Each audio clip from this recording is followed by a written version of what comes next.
Well, the prevailing trial is upon us.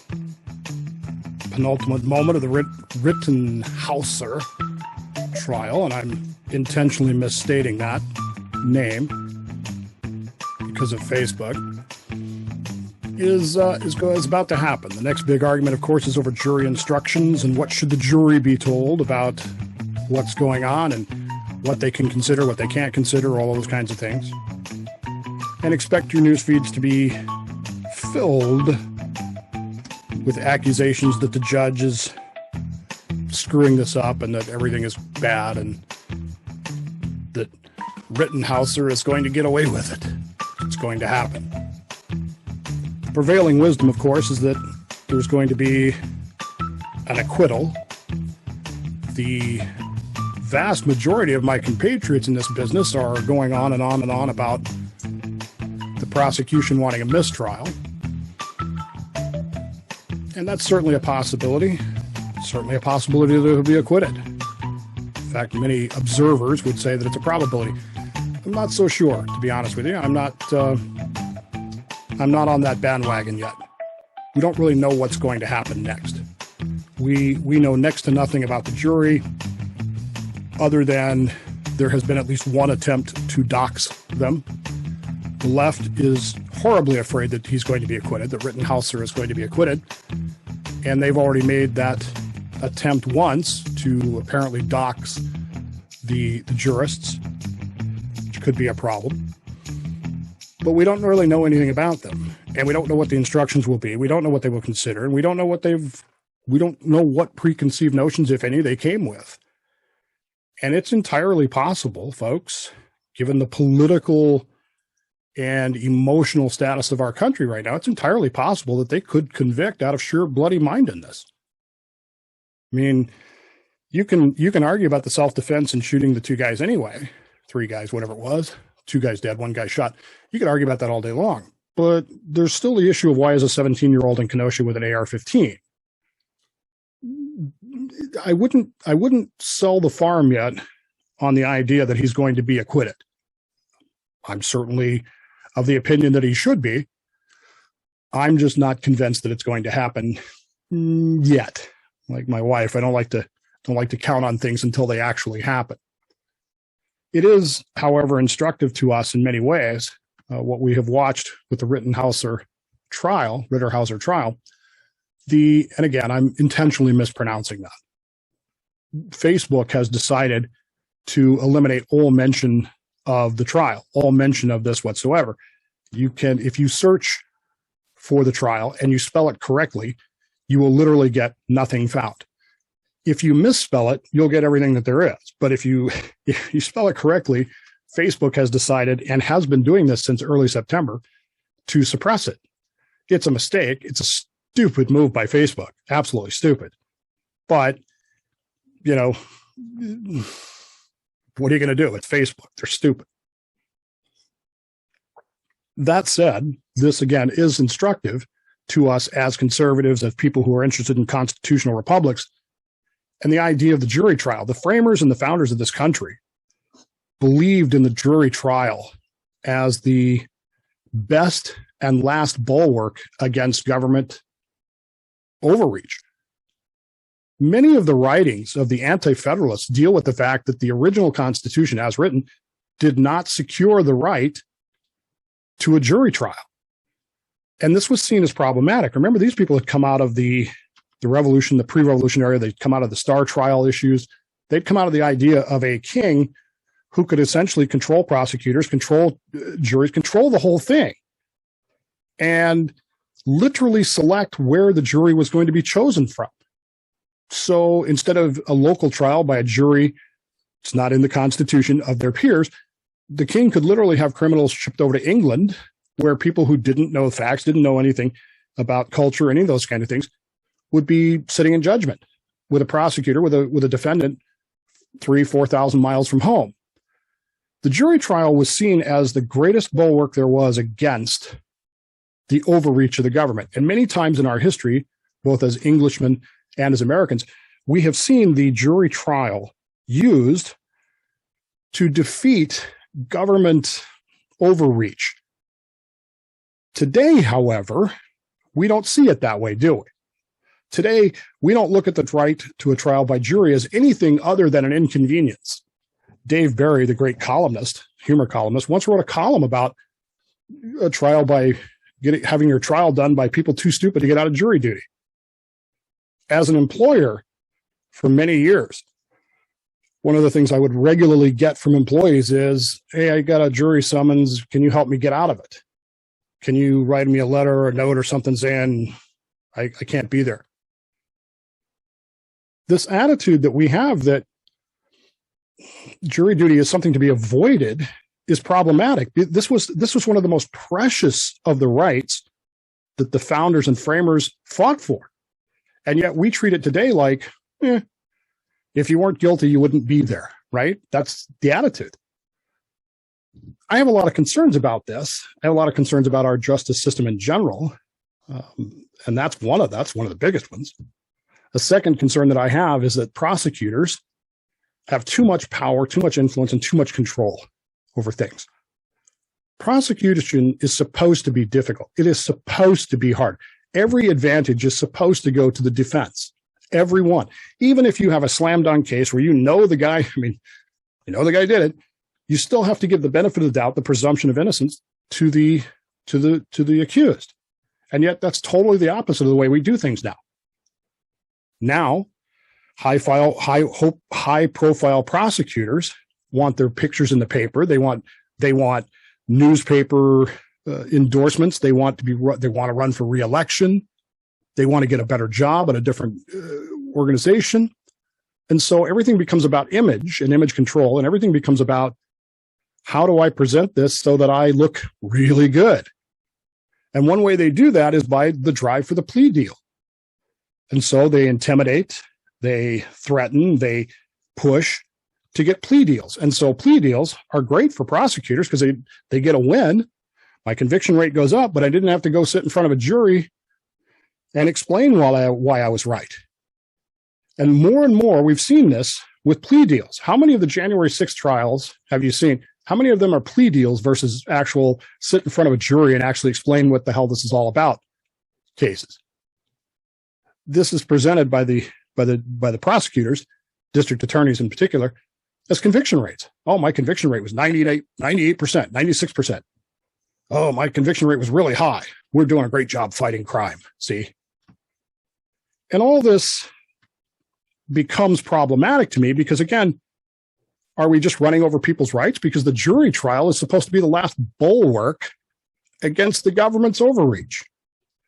What if the government really doesn't have a case? If they don't really have a case, why are they, if they have a case, if it's so slammed up, why are they afraid to go to trial? Why are they afraid to do these things? Some years ago in Modesto, we had a murder case, and I have my opinions about the case. I have my opinions about the defendant.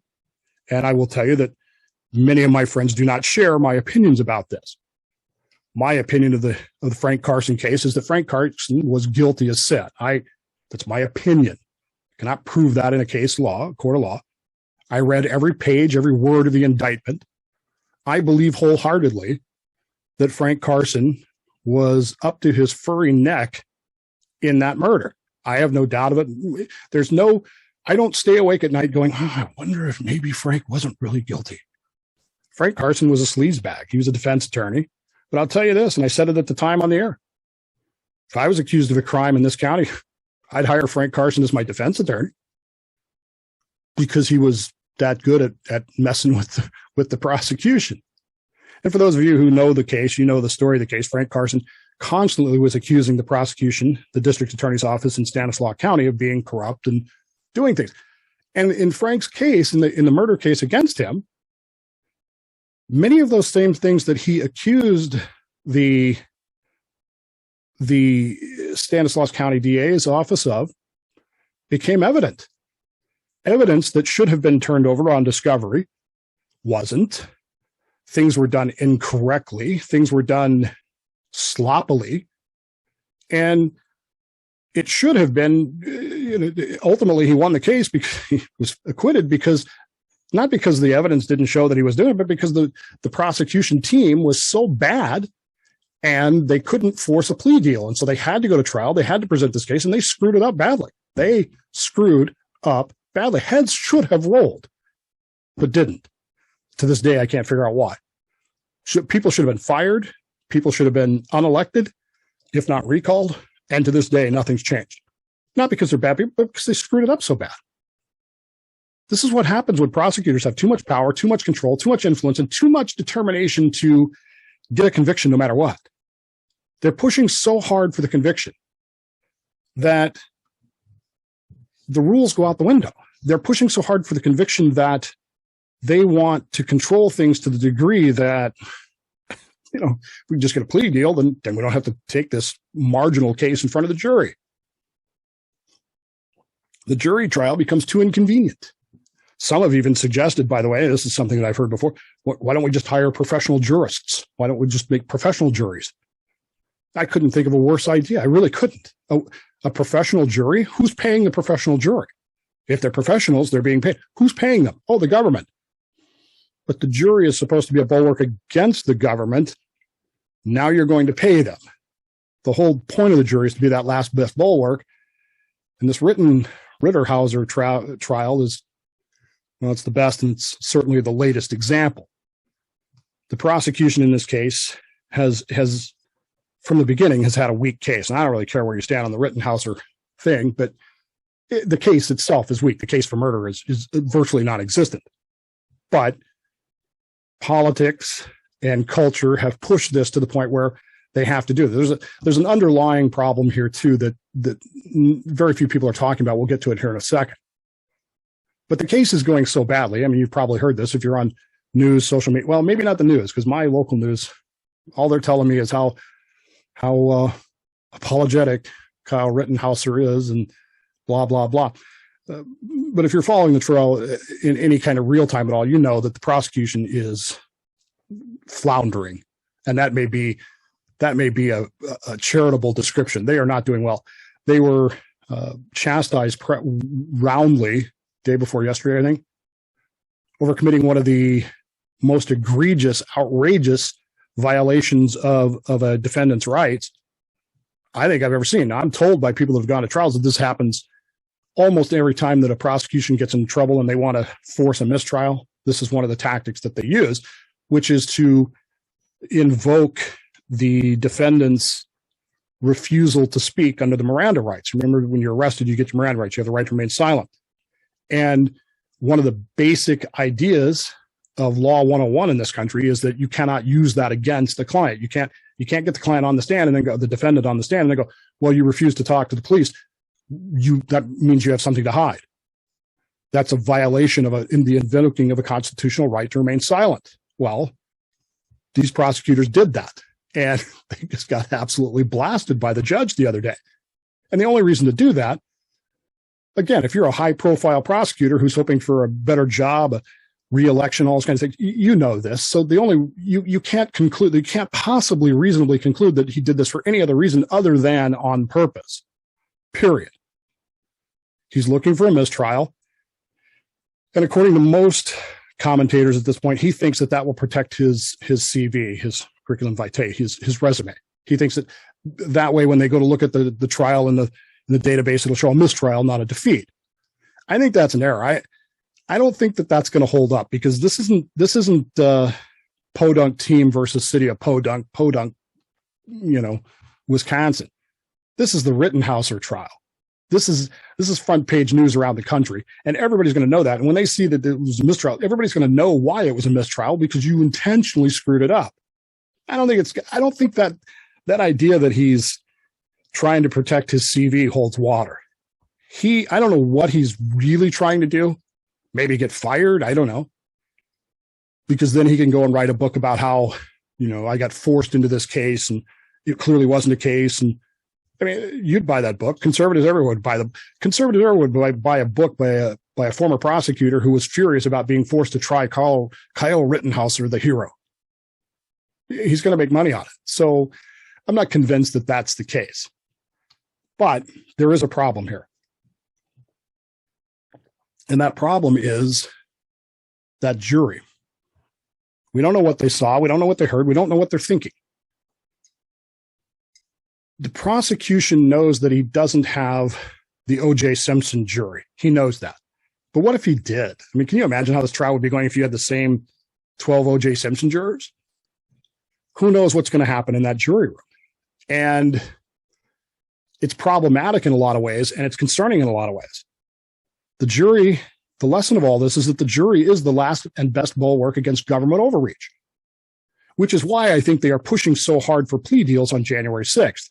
They know that if that goes to trial, and if conservatives particularly and rational people stand up and go, I'm not going to just get out of jury duty. I'm going to actually do my duty as a citizen of this country, as a virtuous citizen. I'm going to sit on that jury, regardless of what it costs me to stand up against the government. They know that many of those cases would be losses, but they're getting wins because they're getting plea deals.